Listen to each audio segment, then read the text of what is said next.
solo 3 minuti per parlarti. L'Italia Valori è una formazione politica che non vuole vivere politicamente solo di opposizione, ma anche di proposte.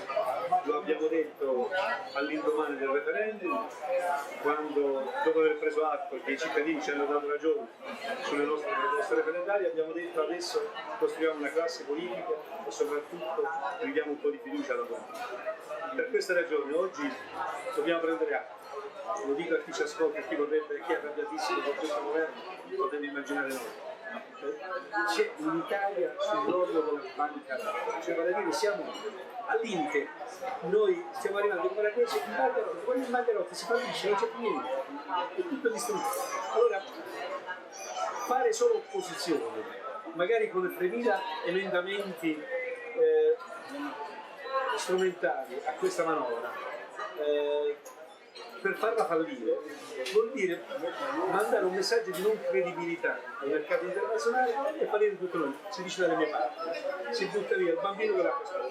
Buttiamo via l'acqua sporca, questa manovra schifosa che toglie ai poveri e dagli evasori, ma salviamo il bambino paese, fatte di persone per bene che sono vittime di questa situazione.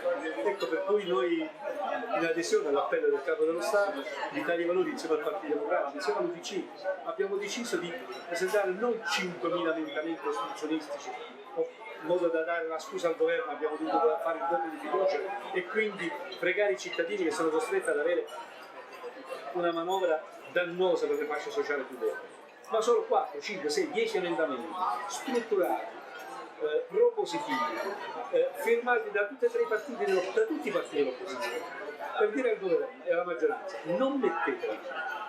Noi in una settimana vi aiutiamo a liquidare questa cosa.